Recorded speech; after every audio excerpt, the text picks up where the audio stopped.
আজকে 25শে ডিসেম্বর। আজকে সকালবেলা উঠেই আমরা চিন্তা করলাম যে আজকে ব্যান্ডেল চার্চ যাওয়া যাক। তো ব্যান্ডেল চার্চকে কেন্দ্র করে হুগলির কয়েকটা সাইট সিইংও দেখবো, এটা ঠিক করলাম।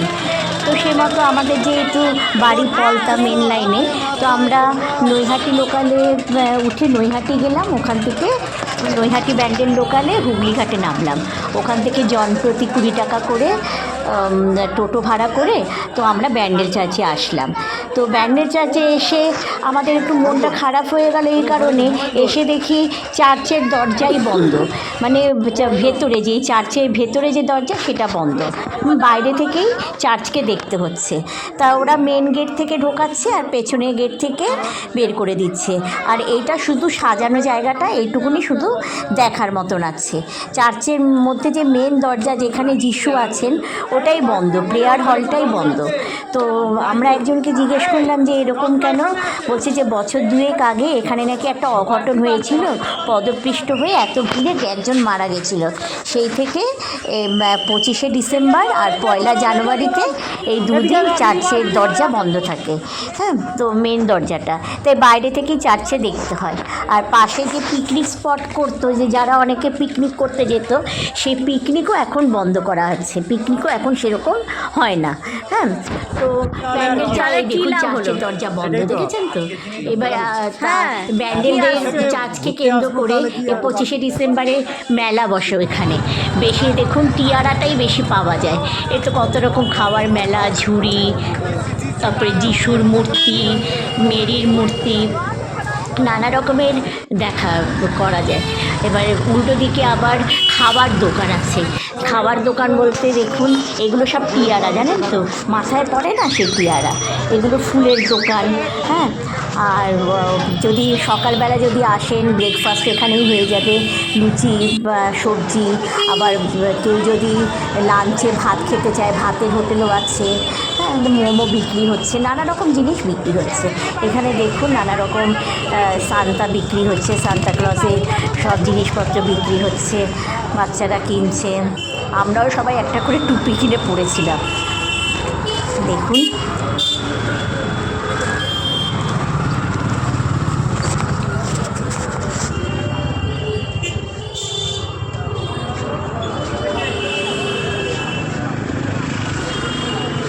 এইগুলো কি মোমের? না না দিবা রেডিয়াম আছে। আমি একটা নেব, আমি একটুখানি আসছি, এসে আমি নেব একটা।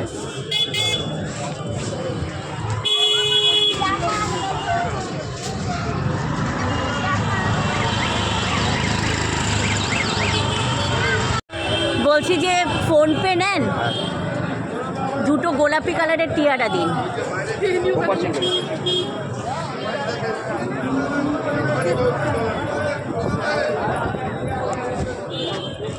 একটা গোলাপি, একটা এটা দিন, এই কালার দিন। বলছি যে দুটো 50 দিন না, এটা তো 40।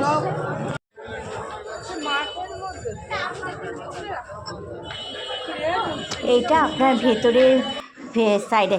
এরপরে আমরা চলে আসলাম ইমামবাড়া। হ্যাঁ, যেটা চুচুড়ার ইমামবাড়া, ওটাও ওখান থেকে ব্যান্ডেল চার্চ থেকে 20 টাকা করে পার নিচ্ছে, টোটো নিচ্ছে। ইমামবাড়ায় আসলাম। ইমামবাড়ায় এসে কিন্তু 20 টাকা করে টিকিট ভেতরে ঢোকার জন্য। দেখুন গেট করে দিয়েছে ভেতরে ঢোকার।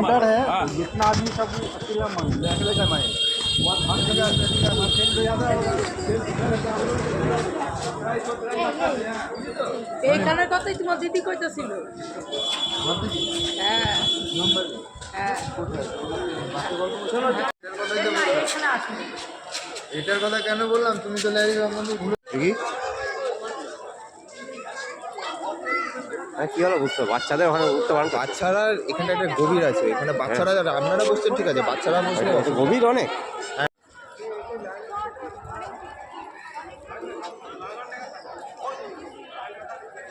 এটা দেখুন ইমামবাড়ার ভেতরে এগুলো যতটা পেরেছি আমি ছবি তুলেছি।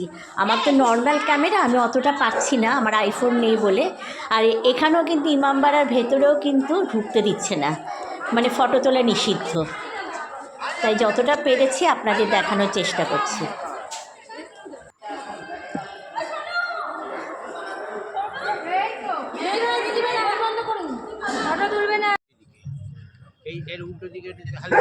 এরপরে আমরা গঙ্গার ঘাটে চলে আসলাম। ত্রিবেণী যাওয়ার আগে গঙ্গার ঘাটে চলে আসলাম। গঙ্গার ঘাটে একটুখানি ফটো তুললাম। এটা হংসেশ্বরী মন্দির। এরপরে চলে আসলাম ত্রিবেণী দেখুন, ত্রিবেণী স্টেশন, এটা ত্রিবেণী সঙ্গম। এটা অনেকটা হাঁটতে হয়েছে, অটো থেকে নেমে অনেকটা হাঁটতে হয়েছে।